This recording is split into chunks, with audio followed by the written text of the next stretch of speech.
LPG പ്രതിസന്ധിയിൽ ഗാർഹിക ഉപഭോക്താക്കൾക്ക് ഒരാശങ്കയും വേണ്ടെന്ന് മന്ത്രി GR അനിൽ 24 പറഞ്ഞു. ആശുപത്രികൾ, സ്കൂളുകൾ, IT പാർക്കുകൾ എന്നിവയ്ക്ക് ഗാർഹികേതര മുൻഗണനാ ക്രമത്തിൽ സിലിണ്ടറുകൾ നൽകും. എല്ലാ റേഷൻ കാർഡുകൾക്കും മണ്ണെണ്ണ നൽകുന്ന കാര്യം പരിശോധിക്കുമെന്നും മന്ത്രി.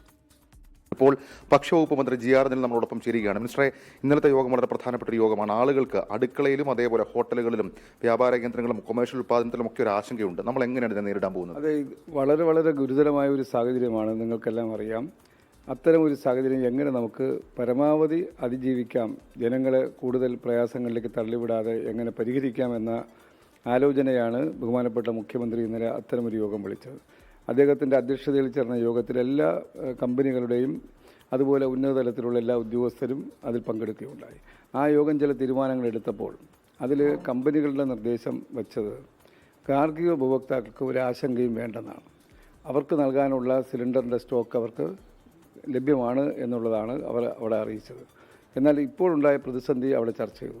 ആ ചർച്ചയിൽ ഗാർഹിക ഉപഭോക്താക്കൾ തന്നെ ബുക്ക് ചെയ്യാനുള്ള പ്രയാസങ്ങൾ അവർ പറഞ്ഞതിപ്പോൾ 90,000 കപ്പാസിറ്റിയുള്ള ഒരു കമ്പനിക്ക് 2 ലക്ഷത്തിലധികം ഉപഭോക്താക്കൾ ഒന്നിച്ച് ബുക്കിങ്ങിലേക്ക് വരുമ്പോൾ ഈ ആശങ്ക കൊണ്ട് ആളുകൾ ഭീതിജനകമായി ബുക്കിങ്ങിലേക്ക് കടന്നു വരുമ്പോൾ സ്വാഭാവികമായി ഉണ്ടാകുന്ന പ്രശ്നങ്ങളാണ് ഉണ്ടായിട്ടുള്ളത്. അത് സെർവറിൻ്റെ കപ്പാസിറ്റി വർദ്ധിപ്പിച്ചുകൊണ്ട് ഇന്ന് മുതൽ ബുക്കിങ്ങിനെ സംബന്ധിച്ച് യാതൊരു ആശങ്കയില്ല. അപ്പോൾ ഗാർഹിക ഉപഭോക്താക്കൾക്ക് കൃത്യമായും സിലിണ്ടർ നൽകാൻ കഴിയുമെന്നുള്ളതാണ് അവർ അറിയിച്ചിട്ടുള്ളത്.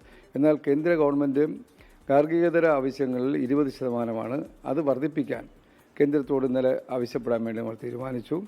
ഗാർഹികേതര ഉപഭോക്താക്കൾക്കുള്ള അലോട്ട്മെൻറ്റ് ഒരു മുൻഗണന നിശ്ചയിക്കാൻ, ആ മുൻഗണനയിൽ ഏറ്റവും പ്രയോറിറ്റി വരുന്നതിൽ ഏറ്റവും അത്യാവശ്യമായിട്ടുള്ള, അപ്പോൾ അതിൽ സ്കൂളുകൾ, കോളേജുകൾ, ആശുപത്രികൾ, അതുപോലെ വിദ്യാഭ്യാസ സ്ഥാപനങ്ങൾ, മതസംഘടനകളുടെ സ്ഥാപനങ്ങൾ, ഇപ്പം റംസാൻ്റെ കാലമാണ്, അപ്പോൾ അതുപോലെ ചാരിറ്റി ഓർഗനൈസേഷൻസിൻ്റെ ചാരിറ്റി കേന്ദ്രങ്ങൾ, ഇങ്ങനെ എന്തിന് ശ്മശാനം, ഗ്യാസ് ഉപയോഗിച്ച് നടത്തുന്ന ശ്മശാനങ്ങളടക്കം അതിന് പ്രയോറിറ്റി കൊടുത്തുകൊണ്ടുള്ള ലിസ്റ്റ് തയ്യാറാക്കി കൊടുക്കാനും ആ നിലയിൽ വിതരണത്തിൽ ക്രമീകരിക്കാനുമാണ് ഇന്നലത്തെ യോഗം തീരുമാനിച്ചത്.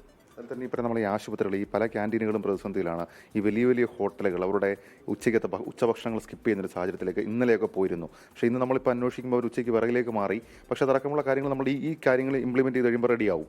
അല്ല, ഇത് നമുക്ക് അത്യാവശ്യവും അനിവാര്യവുമായിട്ടുള്ള ഒരു തരത്തിലും ഒഴിവാക്കി. ഇപ്പോൾ IT സ്ഥാപനങ്ങൾ, വലിയ ഫാക്ടറികൾ അടക്കമുള്ള 100 കണക്കിന് തൊഴിലാളികൾ പണിയെടുക്കുന്ന കേന്ദ്രങ്ങൾ, അവരുടെ ക്യാൻറ്റീനുകൾ, ഇതിലെല്ലാം തന്നെ മുൻഗണന കൊടുത്തുകൊണ്ട് ഇത് വിതരണം ക്രമീകരിക്കാൻ കേന്ദ്ര ഗവൺമെൻറ് അലോട്ട്മെൻറ്റിൻ്റെ വർധനവിനനുസരിച്ച് നമുക്കത് കൂട്ടാൻ കഴിയുന്ന തരത്തിലുള്ള ഒരു നടപടിയാണ് ഇന്നലെ തീരുമാനിച്ചത്. അതോടൊപ്പം ഇതിൻ്റെ സ്ക്വാഡുകൾ, എൻഫോഴ്സ്മെൻറ്റ് പ്രവർത്തനങ്ങൾ കൂടുതൽ ശക്തമാക്കിക്കൊണ്ട് കളക്ടറും അതുപോലെ റവന്യൂ ഉദ്യോഗസ്ഥരും സിവിൽ സപ്ലൈസിലെ ഉദ്യോഗസ്ഥരും ഉൾപ്പെടെ ലീഗൽ മെട്രോളജി ഉദ്യോഗസ്ഥരടക്കമുള്ള ടീം ജോയിൻ്റ് ആയിട്ടുള്ള ഇൻസ്പെക്ഷൻ കർശനമാക്കിക്കൊണ്ട് കരിഞ്ചന്തയും പൂഴ്ത്തിവയ്പ്പും തടയാനുമാണ് ഇന്നലത്തെ യോഗം തീരുമാനിച്ചിട്ടുള്ളത്.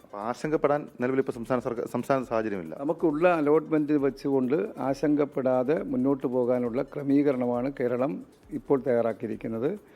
ഗാർഹിക ഉപഭോക്താക്കൾക്ക് ഒരാശങ്കയും വേണ്ട എന്ന് തീർത്തും കമ്പനികളെല്ലാം ഒരുപോലെ പറയുന്ന ഒരു സ്ഥിതി ഉണ്ടായിട്ടുണ്ട്. നമ്മുടെ അന്യ സംസ്ഥാനങ്ങളിൽ നിന്ന് വന്ന നമ്മുടെ അതിഥി തൊഴിലാളികൾ, അവരെയും പരിഗണിക്കാൻ കഴിയുന്ന, അവർ സ്വകാര്യ സിലിണ്ടറുകളാണ് പലയിടത്തും ഉപയോഗിക്കുന്നത്. അവർക്ക് മണ്ണെണ്ണയിൽ ലഭ്യത ഉറപ്പാക്കാനോ അല്ലെങ്കിൽ അതോടൊപ്പം തന്നെ ഇത്തരത്തിൽ അവരെയും പരിഗണിക്കാൻ കഴിയുന്ന തരത്തിലുള്ള ഒരു പൊതു മാനദണ്ഡമാണ് ഇന്നലെ ചർച്ച ചെയ്തിട്ടുള്ളത്. വളരെ നന്ദി. ഇപ്പോൾ ഭക്ഷ്യവകുപ്പ് മന്ത്രി GR അനിലാണ് നമ്മളൊപ്പം ചേരുന്നത്. 3 പ്രധാനപ്പെട്ട കാര്യങ്ങൾ ഇന്നത്തെ യോഗത്തിൽ സർക്കാർ ചർച്ച ചെയ്ത് ഉറപ്പിച്ചിട്ടുണ്ട്. ഒന്നാമത്തേത് മുൻഗണനാക്രമം, രണ്ടാമത്തേത് കേന്ദ്രത്തോട് ആവശ്യപ്പെടുക, മൂന്നാമത്തേത് കരിഞ്ചന്ത അടക്കമുള്ള കാര്യങ്ങളിൽ എൻഫോഴ്സ്മെന്റ് നടപടി. ലോകത്തെവിടെയായാലും ഏത് സമയത്തും 24 വാർത്തകളും ഓഗ്മെന്റഡ് റിയാലിറ്റി പാക്കേജുകളും എക്സ്പ്ലെയിനറുകളും വിശദമായി കാണാൻ ഞങ്ങളുടെ YouTube ചാനൽ നിങ്ങൾക്ക് സബ്സ്ക്രൈബ് ചെയ്യാം.